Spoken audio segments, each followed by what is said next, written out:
Alright guys, what's going on? We've got the 7th War of Season 20 here, and today for Loki's going to be facing Ny718. So, these guys are the #1 AQ Alliance. They have more rank 3 6-stars than I think just about anyone, which makes their defense one of, if not the strongest defenses in the game right now. So I'm going to go ahead and scout out the map for you guys. Trying to see if there's anything particularly noteworthy. I know a lot of people like seeing the defense, you know, maybe for ideas for their own map, so I'm just kind of showing it. A lot of it looks pretty standard. I don't see anything super crazy.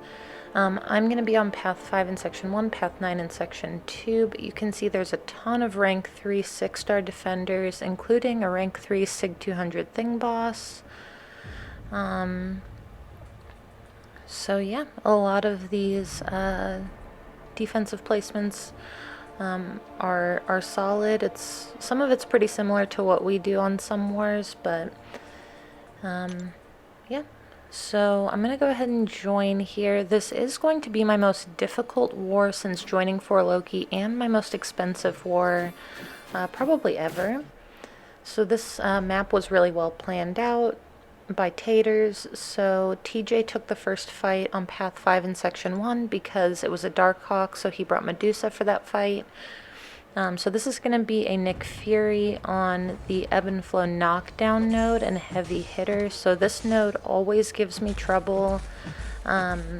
Basically, if you get unlucky in his second life with his tactical charges and he goes unblockable and he's indestructible, it's just going to be a nightmare. So this is a rank 3 6-star. The first life always goes down super easily, and my plan for this fight was to try to remove his protection right before he went into his second life. So that's what I'm going to do here. So his protection is down now. As you can see, I have that Fury, so he's not going to be losing life super slowly, and I have made that mistake before. You can see he's losing it at a standard pace right now instead of 60% slower. So here everything's looking good. He's down to 44%. I don't want to get to a special 3. Special 3s do not count as a knockdown on this node currently. So I'm going to go ahead and interrupt his heavy with my special 2. And I do have mutant power boosts on too, and I feel like that helps as far as like the knockdown stuff goes. So here he threw a special 1, which took him up to 17 tactical charges. He's unblockable now. He's not indestructible though, yet.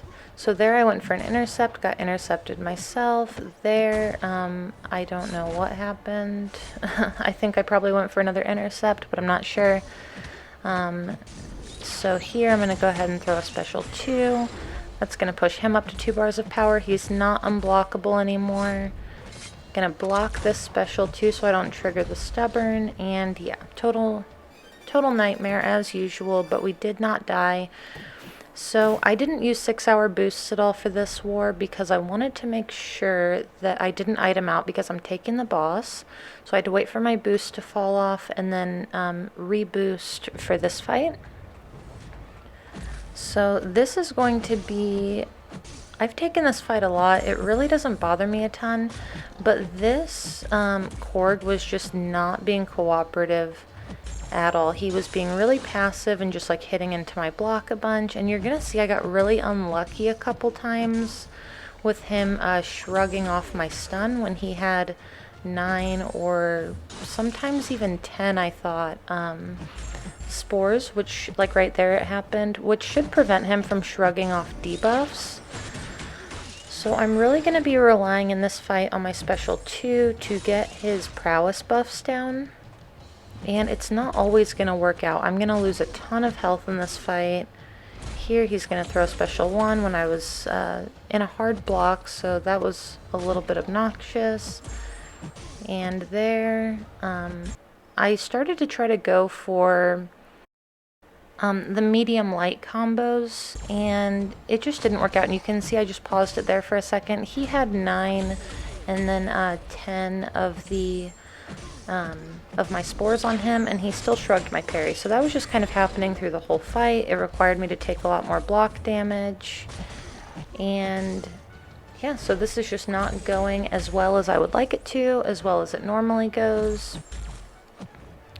That made sense that he shrugged off that stun because I didn't have very many spores on him. But I'm just kind of standing here. He has 10 spores on him now. I'm going to go in. I knew he was going to evade there. And then look, he has 5 prowess. And look at all that damage that it does through the block. That was over 7,500, closer to 8,000 through the block with the 5 prowess. And it's only a rank 5 5-star, so lost a bunch of health there again. Had to wait again for my boost to fall off before I take my next fight with Omega. But this fight here, this is going to be EMP modification and Burden of Might and Rolling Thunder. So I'm going to Quake this fight. I dueled. I knew for sure that he was going to be getting to his special 1 faster than I could kill him. I think it also has enhanced energy attacks. So I'm just going to do it parry style. To try to get more spores on him, and I also don't want to get staggered, especially if this person's running Mystic Dispersion, which I'm sure they are. So here I can see that he's almost up to a bar of power. He's going to come in, and I'm going to finish the fight normally, and it's over. So that fight was actually super easy. So I'm going to be moving along here. This is going to be path 1. In section 2, and this is going to be a rank 2 6-star Black Widow Deadly Origins on the Vigor node. So this, I did a duel. I'm not quite sure why she was placed here because I didn't have any issues in the duel at all, so I thought maybe I was missing something. I know that if Tater said that if you get cornered against her, it can be pretty tricky. I know she has the evade after she throws the special 1. So I did the heavy. I knew she was going to evade the second part of it.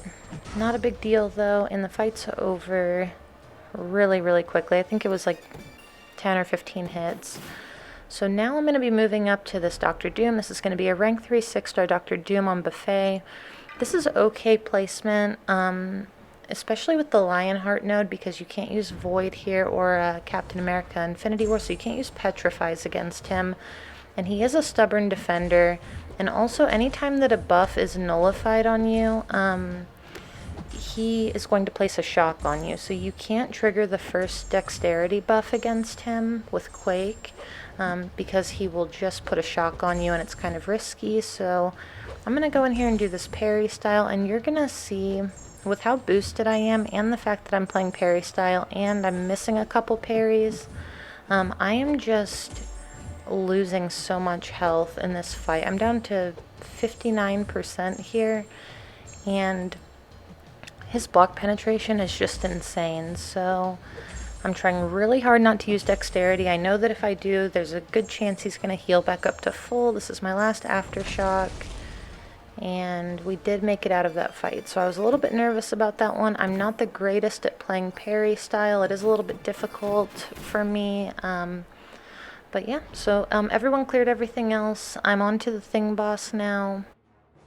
And let me just warn you guys, this is going to be a long fight. That's one way of putting it. So if you guys want to play this on like 1.5 speed, I do not blame you at all. Mistakes were made during this fight, and it's going to result in a little bit of a problem for me. So I'm going to go ahead and counter his heavy with my heavy. I'm getting off to a pretty good start here, building up some spores. I do not want to block hit him. That's one thing that's hard about taking Thing with Omega is going unblockable. So pretty much all of my spores, because I couldn't stay close and block hit him, all of my spores from the beginning of the fight fall off. And you don't want to like dex to bait out specials in this fight because of the stubborn. So it's just kind of an annoying fight in general, and you're gonna see here I'm gonna make a mistake that's going to cost me long term for the remainder of the fight, and I know it's coming up here soon because it happens pretty early, but so far it's going okay. He's not losing very much health. I'm over a minute in. He's still at 83%. So I'm going to go ahead and use this to get him up to his 15th rock stack. And Yeah, right now we're pretty much dead even as far as health is concerned. So he's gonna throw this special 2. I'm gonna get some power back from my special 3. I still feel like the fight is completely in control. And let's see here. I'm waiting, I'm kind of anticipating the mistake. So here I'm going to back up. I'm going to try to bait out the special 1 from him. He has 15 rock stacks. He's not really wanting to throw it. He's indestructible. It's wasting a ton of time. And here he's going to throw a special 1, which is fine. I know that I can still get him back up above a bar of power. So there, I back up and he threw his special 1. So now I'm down to pretty much no health. He doesn't have power. I know I'm going to have to block hit him a bunch.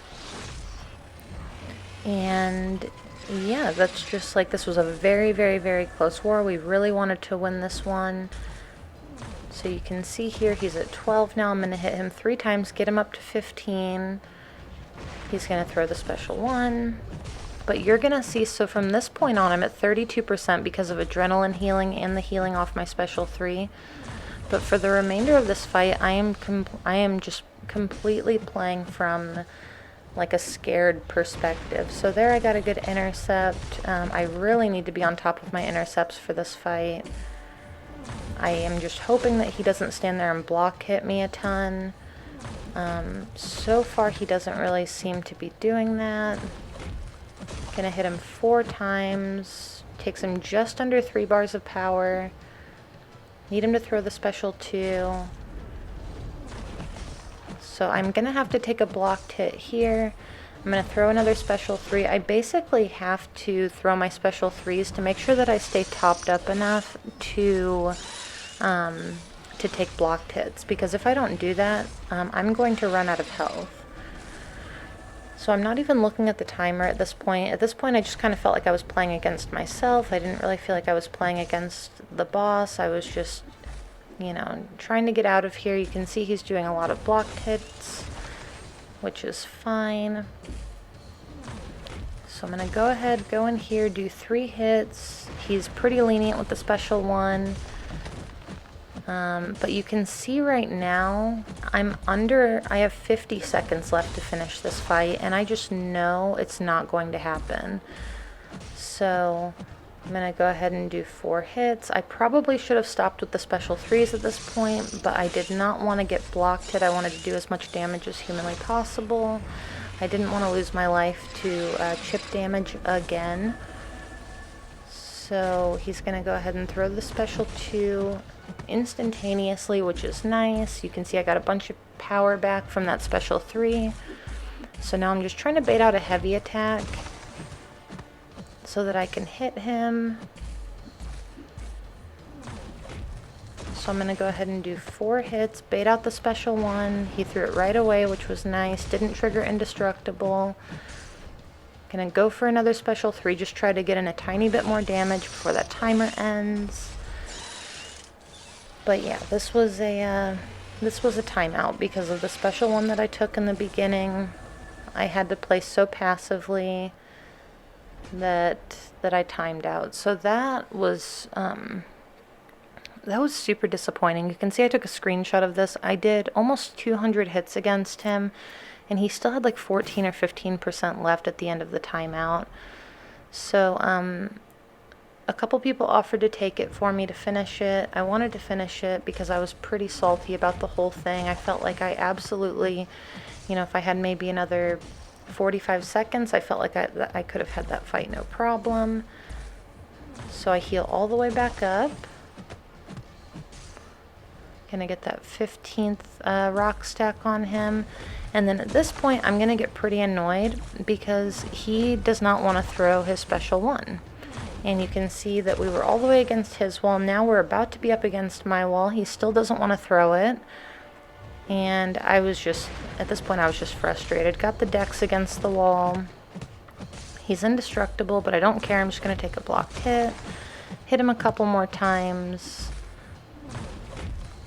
and he goes down to spore damage. So